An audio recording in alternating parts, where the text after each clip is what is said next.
안녕하세요. 저는 제브루라고 합니다. 시청해주셔서 감사합니다. 13년 3회 전력공학 시작하겠습니다. 21번 보시면은 애자의 특성이 나빠지는 원인으로 볼 수 없는 것 이렇게 나왔네요. 보시면은 뭐 열팽창이 있고 그 다음에 유도장애가 있고 편열이 있고 동결팽창이 있는데 애자 모양 자체가 뭐 시멘트랑 뭐 사기 일단 전체적인 모양이 사기죠. 절연을 위해서 사기 그릇 약간 그런 형상이고 그다음에 안에는 좀 시멘트로 채워져 있고 약간 셀을 고정시켜 놓는 구조입니다. 근데 2번을 보시면은 2번 부분을 보시면은 유도장애가 나왔는데 유도장애는 25번 문제에도 좀 나오는데 유도장애는 통신상에 뭐 문제가 생기는 걸 유도장애라고 하는데 통신상에 문제가 생기는 정도로 이 애자가 문제가 생길 수는 없겠죠. 정답은 2번입니다. 유도장애 정도로는 영향을 받을 수 없습니다. 유도장애는 통신 정도의 영향을 받는 거니까 이 정도의 그 절연 물체를 타격을 입힐 수는 없죠. 나머지 뭐 열팽창 맞고, 그다음 편열 맞고, 누설전류에 의한 편열이죠. 그다음에 동결팽창. 이제 안에 내부에 좀 약간 틈이 있으니까 그쪽에 뭐 물이나 그런 게 동결팽창하면은 이 깨질 수 있죠. 그래서 애자의 특성이 나빠지는 원인은 나머진 맞고 유도장애는 이 부분이 될 수가 없습니다. 특성이 나빠지는 부분으로 쓸 수가 없어요. 유도장애는 영향이 없습니다. 22번 넘어갈게요. 보시면 절단기 부분이 나왔는데 절단기가 내용이 석탄을 절약한다는 의미예요. 뭐 절단기에서 뭐 보일러에 뭐 절단기 뭐 탄을 넣어가지고 뭐 끓인다는 그런 의미는 아니고 뭐 석탄을 절약한다는 의미입니다. 보시면 역할이 뭐 절단기를 보일러에 넣어서 뭐 급수를 예열한다고 외우셔도 될 것 같은데 그런 의미는 아니고 석탄을 뭐 절약해서 뭐 이렇게 급수를 예열하는 이 라인이 있어가지고 보일러에 공급되는 급수를 예열한다인데 절단기 나오면은 일단 보일러를 생각하셔가지고 절단기를 뭐 보일러에 넣는다고 생각하셔도 돼요. 그런 의미는 아니지만 정답은 1번입니다. 절단기 용도는 보일러에 급수를 예열합니다. 뭐 예열이 뭐 데핀다는 거죠. 뭐 끓인다, 뭐 데운다, 뭐 비슷한 의미인데 예열, 네. 보일러에 공급되는 급수를 예열한다. 절단기의 용도는 1번입니다. 그 다음에 23번 보시면은 모선 보호용으로 뭐 사용되는 개전 방식이 아닌 것. 일단 모선 보호용으로 사용되는 개전 방식이 많죠. 전회차에서도 나왔었는데 보시면 나머지는 다 맞고 나머지 뭐 맞는 것보다 틀린 걸 외우시는 게 나을 것 같아요. 보시면은 선택 접지 개전기가 나오는데 선택 접지 개전기는 선로용이에요. 선로용. 선로에 뭐 문제가 생겼을 때 SGR 같은 뭐 선택 접지 개전기를 사용해서 네, 이거는 모선 보호보다는 모선에서 좀 밑으로 떨어지는 좀 다른 쪽 선로에 이런 쪽에 문제가 생겼을 때 차단하는 용도로 선택 접지 개전기를 사용합니다. 그러니까 모선 보호용으로 사용하는 건 아닙니다. 정답은 1번입니다. 각 뭐 부하단에서 문제가 있을 때 사용하는 거지 뭐 모선에서 문제가 있을 때 이걸 보호용으로 사용하는 거는 아니에요. 선택 접지 개전기는 선로용입니다. 그다음에 24번 보시면은 피레기에 구비하여야 할 조건으로 거리가 먼 것은 하나 외울게요. 충납, 제납, 방롭. 앞에서도 한번 말씀드린 적이 있는데 이건 꼭 외우시는 게 좋을 것 같아요. 충납, 제납, 방롭. 이걸 대입해서 이게 맞는 내용이니까요. 보시면은 충납, 제납, 방롭인데 방롭이 아니죠. 이게 높입니다. 높. 높이어야지 방높이어야지 맞는 거예요. 그래서 충격 방정 개시 전압이 낮을 것 이게 다 외울 수가 없잖아요. 저희가 충낮 그 다음에 상용주파 방전인데 뭐 상낫이라고 외우셔도 되는데 저는 방낫으로 외웠거든요. 방낫이고 그 다음에 제낫입니다. 뭐 4번은 맞을 거고요. 정답 보면은 2번입니다. 충납, 제납, 방롯만 외워도 이런 문제는 다 맞출 수 있거든요. 충납, 제납, 방롭으로 외우시면 돼요. 충납, 제납, 방롭. 그래서 방롭이 아니고 방낫으로 나와 있기 때문에 정답은 2번입니다. 이런 거를 이해해서 암기하려고 하지 마시고 좀 쉽게 좀 풀어서 암기하시려고 하세요. 이게 이해해서 암기하려고 하면 시간이 너무 오래 걸립니다. 그다음에 25번 넘어갈게요. 유도 장애에 대한 얘기가 나오는데 유도 장애가 나오면은 그냥 정전으로 외우세요. 저희가 뭐 저도 뭐 80년대, 뭐 80년대 초반 세대의 사람인데, 정전이 일어난 적은 거의 없죠. 근데 예전에는 정전이 가끔 일어나긴 했죠. 뭐 유도 장애를 생각하셔가지고 정전을 좀 떠올리세요. 정전 여기도 정전인데 이게 정전 해가지고 나머지는 정전 부분이 없잖아요. 그래서 쉽게 외우세요. 정전, 유도장애랑 전자 유도장애가 있다. 유도장애 종류에는 두 가지밖에 없다. 그래서 정답은 1번이다. 근데 정전이다. 앞글자만 보면 정전. 정전은 유도장애에 문제가 있다. 그래서 정전. 예전에 저희가 좀 어렸을 때 겪었던 문제가 있었죠. 정전으로. 네. 그래서 정답은 1번입니다. 정전 유도장애, 전자 유도장애. 정답은 1번입니다. 유도장애 종류. 예, 페이지 넘어갈게요. 그 다음에 26번을 한번 보시면은 지중 전선로가 지중 전선로의 장점을 물어본 거죠. 보시면은 뭐 가공 전선로에 비해서 장점인데 뭐 지중 전선로의 장점이 아닌 것이네요. 아닌 것. 보시면은 경과지 확보가 가공 전선로에 비해서 쉽다. 왜냐면 땅 속에 묻힐 거니까 어디든 뭐 갈 수는 있죠. 경과지 확보는 쉽죠. 그 설치하는 위치 확보는 쉽고 뭐 2번 보시면은 다이선 설치가 가공 전선로에 비해서 쉽다. 이게 조금 약간 어렵긴 한데 다이선 설치가 가공 전선로에 비해서는 좀 쉽다고 하네요. 뭐 전봇대 뭐 케이블이 뭐 세 가닥씩 이렇게 뭐 날아간다고 하면은 또 두 가닥이 아니 뭐 삼상이 하나가 날아가면 또 삼상이 날아가면 이렇게 세 가닥이 이렇게 좀 분리시켜서 날아가야 되잖아요. 근데 다이선 설치가 이게 지중일 때가 더 쉽다고 생각하는 것 같습니다. 일단 이렇게 외우는 걸로 하고 넘어갈게요. 그 다음에 외부 기상 여건 등에 영향을 받지 않죠. 뭐 태풍이나 그런데 뭐 땅에 묻혀 있으니까 전혀 영향을 받지는 않죠. 보시면은 송전 용량이 가공 전선로에 비해 크다. 이게 틀렸어요. 이렇게 생각하실 수도 있는데 왜 아니냐면은 만약에 지중이랑 가공에 대한 내용이 나왔잖아요. 근데 같은 굵기가 있다고 생각해 보세요. 하늘에 있고 땅 속에 묻혀 있다고 생각해 보세요. 굵기가. 근데 땅 속에 묻혀 있으니까 당연히 땅 속의 공간은 굉장히 좀 작을 거고 이 작은데 열을 발산할 수가 없잖아요. 근데 케이블은 열이랑 굉장히 상관이 많이 있습니다. 뭐 몇 도 이상 견디는지가 굉장히 중요하거든요. 근데 이 땅 속에 묻혀 있으면은 똑같은 굵기라도 하늘에 있는 것보다 취약해요. 그래서 송전 용량이 이걸 뭐 같은 굵기라는 말은 안 나왔지만 가공 전선로 똑같은 굵기로 비교했을 때 가공 전선로에 비해서 작습니다. 열 배출이 어려워서 그래서 작은 거예요. 그래서 정답은 4번이에요. 4번이 틀렸습니다. 지중전선은 열 배출이 어려워요. 네, 이렇게 외우시면 될 것 같습니다. 그 다음에 27번 보시면은 이건 굉장히 많이 나오는 뭐 문제죠. 단면적 A가 있고 뭐 송전 전압이랑 관계가 나오는데 보시면은 단면적은 뭐 A고 그 다음에 송전 전압은 V 제곱이다. 그래서 뭐 V 제곱에서 전압이 보시면은 전압을 올리면은 단면적은 굉장히 작은 걸 쓸 수 있는 거죠. 이걸 상식적으로 좀 아실 수 있을 것 같아요. 예전에 저희 나라가 110V였잖아요. 근데 사람 뭐 가정집마다 전력을 많이 사용하니까 어떻게 했어요? 승합을 했죠. 승합을 했는데 외부에 있는 케이블이나 뭐 집에 있는 가정집에 있는 배선을 올리진 않았어요. 배선의 두께는 올리진 않았죠. 그대로 사용했지만 그냥 전압만 승합해서 전력을 올린 거죠. 송전 전압이랑 그래서 단면적의 관계는 단면적 전압을 올리면은 단면적을 줄여도 됩니다. 이런 관계를 가지고 있어요. 네. 어차피 P의 계산이니까 네, 파워에서 그래서 그 관계는 A는 V 제곱분의 1입니다. 이거를 뭐 도출해서 하는 방법이 있는데 그건 너무 어렵고 A는 V 제곱분의 1이라고 외우시면 돼요. 근데 어차피 많이 보실 거니까 여기서는 굳이 안 외우시고 그냥 몇 번 보시면 될 것 같아요. 근데 당연히 전압이 높아지면 단면적은 작은 걸 쓸 수 있다. 이 정도만 알고 계시면 될 것 같아요.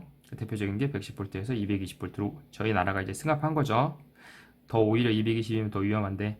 그래서 정답은 3번입니다. 이 형태가 분수 형태로 안 돼 있으니까 분수 형태로 옆에 써주세요.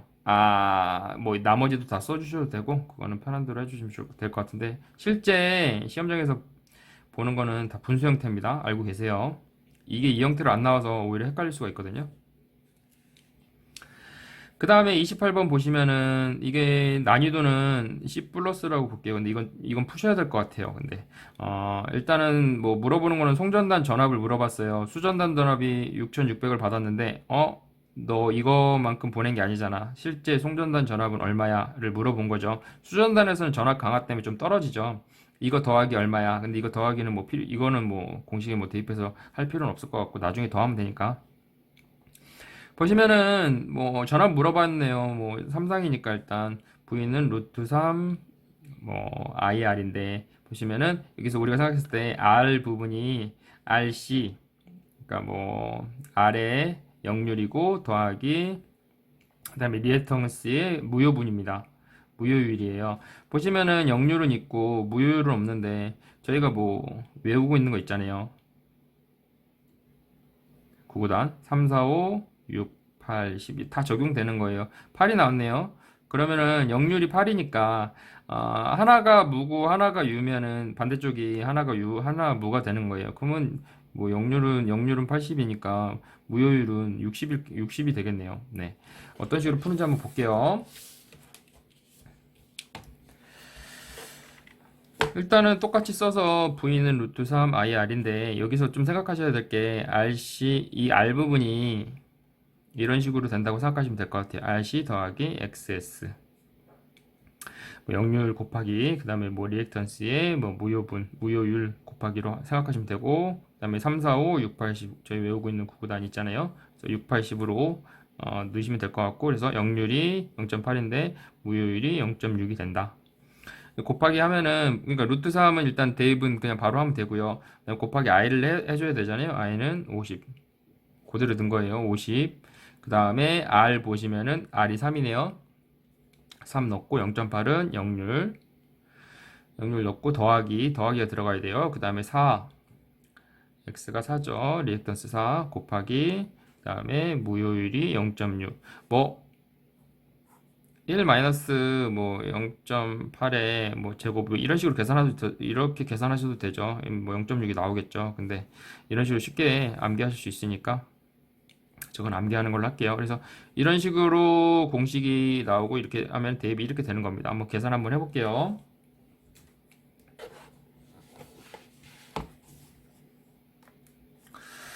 보시면은 루트 3 곱하기 50 그 다음에 3 곱하기 0.8 더하기입니다. 4 곱하기 0.6 하시면은 415가 나오네요. 415 근데 415가 끝이 아니고 더하기가 있죠. 415 더하기 기존에 수전단에서 이미 받은 게 있잖아요. 근데 송전단이니까 수전단에서 받은 전압이랑 버려진 전압을 이제 계산한 거니까 더하기 6600을 해줘야죠.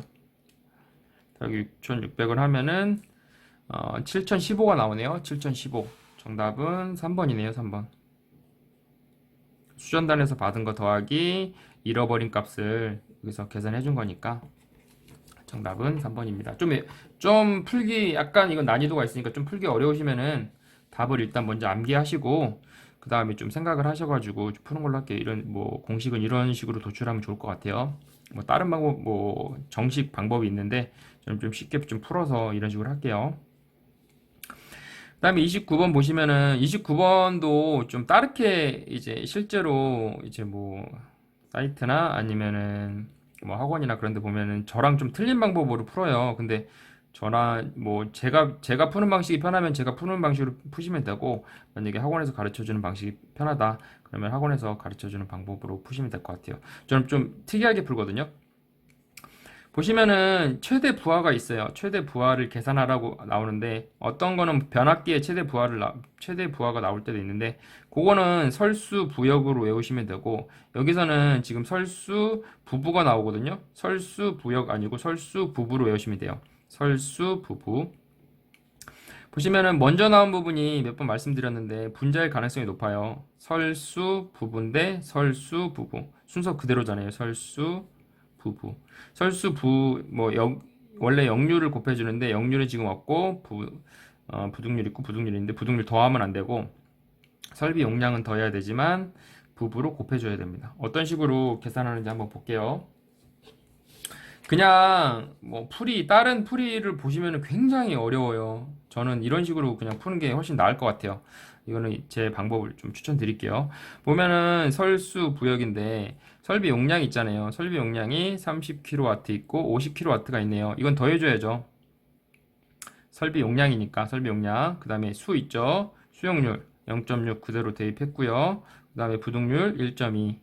그 다음에 부동률이 하나 더 나왔네요. 1.3. 이렇게 계산할게요. 이걸 암기하세요. 암기해서 뭐 천천히 계산하시면 이건 뭐 어려운 건 아니라고 저는 생각합니다. 그러면 뭐 더해보면은 80이 될 거고 곱하기 0.6 그다음에 1.2 곱하기 1.3 계산해보면 30.76이 나오는데 30.76은 없고 31이 있네요. 정답은 3번입니다. 다른 방법 뭐 진짜 정식으로 푸는 방법이 있는데 진짜 그건 굉장히 어려워요. 이거렇게 암기하셔서 푸세요. 이거는 제 팁이니까. 그 다음에 네, 설수부역 한번 다시 한번 네, 한번 읽어보시고 암기하시면 편하게 암기하실 수 있을 거라고 생각합니다. 이거는 실기에서도 많이 나올 것 같아요. 설수부역. 네. 30번 한번 볼게요. 경제적인 배분 방식으로 국내에서 사용하는 걸 물어보네요. 경제적인 배분 방식, 국내에서 사용하는 뭐 승합 방식, 채택된 방식은 어느 것이 있는가? 보시면은 저희가 제일 많이 쓰는 게 뭐 단상 이선식, 실제로 쓰는 건 단상 이선식이지만 뭐 공장이나 그런 데 쓰면은 다 삼상 사선식을 쓰죠. 그리고 저희가 최종적으로 겪게 되는 게 220V지 단상 이선식인 거지 실제로 오는 거는 다 삼상 사선식입니다. 380이 뭐 상가는 380 계속 이렇게 오는 건데 이렇게 우리가 실제 배전반이나 분전반 보면은 가정집이 정확하게 어떻게 하는 이게 R이랑 N을 뉴트럴을 해가지고 220을 만들어주는 거예요. 그러니까 실제적으로 오는 것도 가정집도 전부 다 뭐 전봇대에서 넘어오는 게 삼상 사선식입니다. 삼상 사선식인데 220은 뭐 상 하나랑 그 다음에 뉴트럴 하나 묶어가지고 220이 되는 거죠. 그래서 국내에서 사용하는 220이랑 380의 스마트 방식으로 채택된 방식은 삼상 사선식입니다. 380이랑 220 전부 다 쓸 수 있는 거예요. 여기서는 이 두 개 RS를 쓰면은 380이 되는 거고 RN을 쓰면은 220이 되는 겁니다. 그래서 이 두 가지 방식을 쓸 수 있는 거 삼상 사선식입니다. 넘어갈게요. 31번 보겠습니다. 조합 수조의 설치 목적이 아닌 것을 물어봤네요. 조합 수조 나오면은 흡출관에 이 문제랑 답이 좀 많이 나오거든요. 흡출관이 아니고 압력 수로예요. 나머지를 보시면 다 맞는 건데 이게 세 가지 답 종류로 나왔는데 이게 맞는 걸로 나왔는데 이게 내용이 거의 비슷해요. 유량을 조절해서 수격작용에 흡수를 해서 압력수로에 미치는 것을 방지하는 게 뭐 이런 식으로 뭐 조합수로가 되어 있는데 뭐 여기에 먼저 이 벽을 치기 전에 뭐 조합수로가 뭐 이런 식으로 되어 있어서 벽을 치기 전에 이쪽으로 올라갈 수 있는 구조로 되어 있다 해가지고 유량을 조절하고 그다음에 수격작용을 흡수하고 그 다음에 압력수로에 미치는 영향을 방지한다. 이게 다 같은 말이거든요. 제가 느꼈을 때는 유량을 조절하고 위아래로 움직일 수 있으니까 먼저 이쪽에 치기 전에 그래서 흡출가는 이 아래에 있는 겁니다. 그래서 전혀 상관이 조합수조랑은 전혀 상관이 없어요. 그래서 압력수로를 보호를 취한다. 이게 다 같은 말이죠. 네 가지가 다 같은 말입니다. 네, 압력수로 간의 보호를 취한다. 흡출가는 아니에요. 정답은 4번입니다. 조합수조의 목적이 이런 구조인데 뭐 조절하고 흡수하고 방지하고 근데 압력수로 이 압력수로의 보호를 취한다. 네, 이 의미입니다. 넘어갈게요. 32번 보시면은 문제 보시면 복도체 나왔네요. 복도체 나왔으면 뭐 코로나가 답이고 코로나 나오면 복도체가 답이죠. 보통 보시면은 뭐 전선 한번 읽어볼게요. 전선 오히려 읽어보면 더 헷갈릴 수도 있어요. 표면에 전이경도가 저감되어 코로나 인계전압이 낮출 수 있다. 인계전압을 낮추는 게 좋은 게 아니고 코로나 인계전압은 높을수록 좋은 겁니다. 코로나 발생을 억제하니까 코로나 인계전압은 네, 한계전압은 높은 게 좋은 거죠. 이게 낮게 나오든 높게 나오든 뭐 그건 중요한 게 아니고 복도체가 나오면 일단 코로나가 답일 확률이 굉장히 높아요. 네. 이게 뭐 앞뒤가 중요한 건 아니고 네, 복도체가 나오면 코로나가 나오면 복도체가 답일 확률이 굉장히 일단 높다. 한번 보시고 인계전압은 높을수록 좋은 거다. 정답은 4번입니다. 옳지 않은 것이라고 나왔는데 네. 이것까지도 안 보고 그냥 복도체 뭐 코로나 나오면 뭐 찍어도 어느 정도는 맞을 수 있으니까 다른 게 맞을 것 같다고 생각하셔도 코로나 뭐 복도체가 나오면 코로나 한번 다시 한번 보세요. 코로나가 나와 있으면은 이거 아닌데라고 생각하셔도 한번 다시 한번 보세요. 한번 읽어보세요. 시험장에서는 복도체 나오면 코로나일 가능성이 굉장히 높습니다. 그 다음에 33번 보시면은 전압 조정 설비에 대한 특징으로 옳지 않은 것이 나왔네요. 보시면은 제가 또 하나 외우고 있는 게 있는데 류진 씨 업지엘 있죠. 뭐 C일 때는 뭐 진상이고 전류가 빠르고 뭐 L일 때는 지상이고 전압이 빠르다. 그러니까 뭐 류현진이 없다고 생각하면 되죠. 류현진 씨 업지에 예, 업지에로 외우시면 되죠. 류현진 씨 업지에 류진 씨 업지에 콘덴서가 나왔네요. 콘덴서는 옳지 않은 것은 콘덴서는 진상 능력만을 가진다. 그쵸? 콘덴서 C니까 진상. 동기조산기가 그리고 당연히 직렬 아니 콘덴서보다는 동기조산기가 더 좋은 거죠. 조정 단계가 당연히 연속적입니다. 불연속이 아니고 직렬 콘덴서는 병렬 및 병렬 리액턴스는 연속적이다. 연속적이지가 않죠. 불연속적이죠. 불연속적이다. 정답은 2번입니다. 동기조산기가 당연히 더 좋은 거니까 연속적이고 뭐 콘덴서랑 리액턴스는 불연속적이죠. 정답은 2번입니다. 넘어갈게요. 그 다음에 34번 보시면은 이거는 뭐 답을 외우시는 거를 좀 추천드리는데 뭐 332로 외우셔도 되고 4주는 4위로 외우셔도 되는데 일단은 한번 풀어보긴 할게요. 근데 이거를 왜 풀지 말라고 말씀드리냐면은 이 문제는 이제 10개년도에서 내용 중에서 많이 나오는 문제가 아니에요. 그러니까 출제될 확률도 굉장히 낮을 것 같아요. 근데 이거를 위해서 공식 하나를 외운다. 그건 굉장히 좀 불합리한 것 같습니다. 근데 만약 시간이 좀 여유가 있다. 그럼 외우시는 것도 나쁘지 않죠. 이 공식에 대해서도 또 문제가 나올 수가 있으니까. 그 오메가 있고 뭐 마이너스 j 있는데 마이너스 j는 솔직히 의미가 없더라고요. 그래서 오메가 뭐 m은 상호 인덕턴스고 l은 길이고요. 상호 인덕턴스 m은 여기 있고요. 그다음에 3 있고 그다음에 지락 전류가 있네요. 지락 전류 I 제로가 있네요. 그래서 I 제로 있고 3 있고 그다음에 거리 L 있고 상호 인덕턴스 M 오메가는 2파이 F죠. 그래서 EM은 이런 식으로 계산하는 겁니다. 한번 계산을 한번 해볼게요. 근데 이제 푸는 것보다 답을 암기하는 거를 추천드릴게요. 시간이 있으시면은 뭐 공식을 외우셔서 푸시고 시간이 없으시다 하면은 추천드리지 않아요. 이거는 보면은 일단 오메가가 있는데 60Hz네요. 60Hz 2 곱하기 3.141 곱하기 60Hz는 377이 나와요. 이거 377도 60Hz면은 2파이 F에 60Hz면은 377이다. 이것도 암기하시면 좋아요. 한번 계산해 보세요. 377 나옵니다. 그 다음에 보시면 M이 있는데 상호 인덕턴스 M이죠. 그래서 0.05가 있는데 미리 헨리네요. 미리 헨리니까 헨리로 단위를 바꿔줘야죠. 10에 마이너스 3성 들어갔고요. 그 다음에는 L이네요. L은 5 들어갔고 그 다음에 3은 그냥 들어가는 거예요. 3 그냥 들어갔고요. 그 다음에 지락전류 값이 110이네요. 110 계산해 볼게요. 한번 일단은 뭐 J까지 죄송합니다. 일단은 J까지 계산해 줄 필요도 없고 2 곱하기 3.141 어차피 저건 마이너스만 나오는데 마이너스는 상관이 없고 3.14 그냥 다 오메가 그냥 2파이 F 다 계산해 볼게요. 0.05 곱하기 10에 마이너스 3승 곱하기 5 곱하기 3 곱하기 110은 3, 4이 나오네요. 3, 4, 2 정답은 3번입니다. 이건 공식이 어렵다고 볼 수는 없는데 쭉 뭐 그냥 곱하시면 되니까 여기다 3만 곱해주면 되니까 공식이 어렵다고 볼 수는 없는데 추천드리진 않고 네. 외우실 수 있는 분은 외우시고 외우기 좀 힘드신 분은 일단 안 외우는 걸로 할게요. 답만 일단 3, 4주는 사이로 3, 4위로 외우고 진짜 시간이 있다 그러면 외우는 걸로 할게요.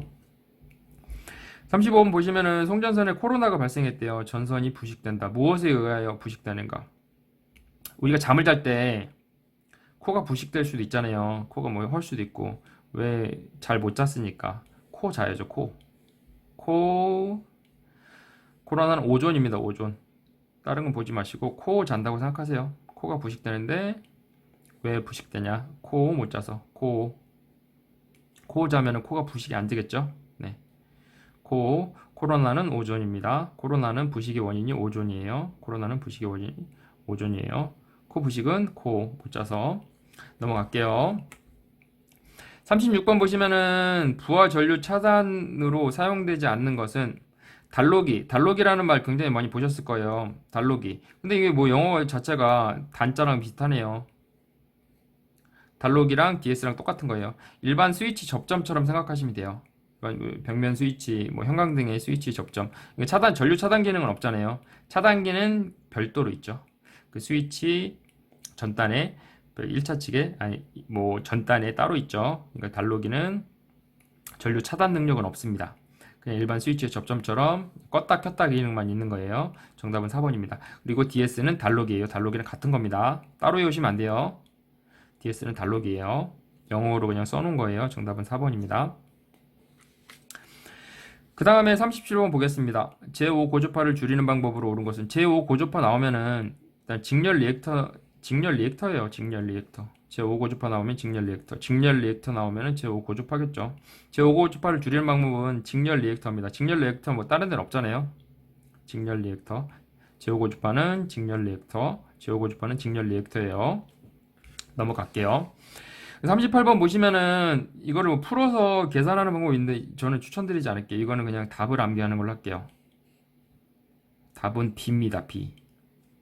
뭐 이런 분수 형태로 나올 때 뭐 A, 뭐 D 이런 형태로 나오는 게 있는데 A들은 일단 없네요. 예, 다행히 헷갈리지 않게 정답은 B입니다. B.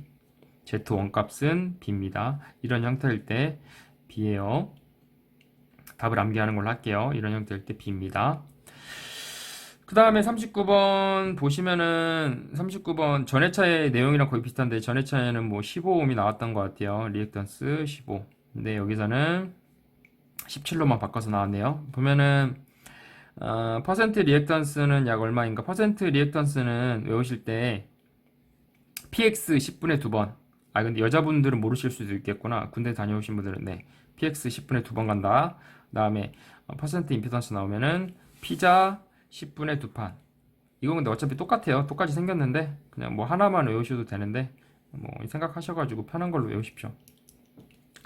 그래서 한번 보시면은 여기서는 px 10분의 2번이죠. px 10분의 2번, px 10분의 2번 이런 식으로 쓰는 겁니다. 그래서 p를 보시면은 여기서 또 주의할 게 단위가 킬로예요. 킬로. 앞에 회차에서도 말씀을 드렸는데 단위가 킬로예요. 주의하세요. P 보시면은 100메가 볼테이지 암페어가 있네요. 그래서 메가니까 킬로로 바꿔주려면은 10의 3승을 해줘야죠. 그 다음에 곱하기 X가 들어가야죠. 리액턴스 17이 그대로 들어갔고요. 그 다음에 10은 10이 또 그대로 들어갔고요. 그 다음에 V가 있는데 66 킬로 볼테이지네요. 우리 기본 단위가 킬로니까 66을 그대로 써줘야죠. 네, 한번 계산 한번 해보겠습니다.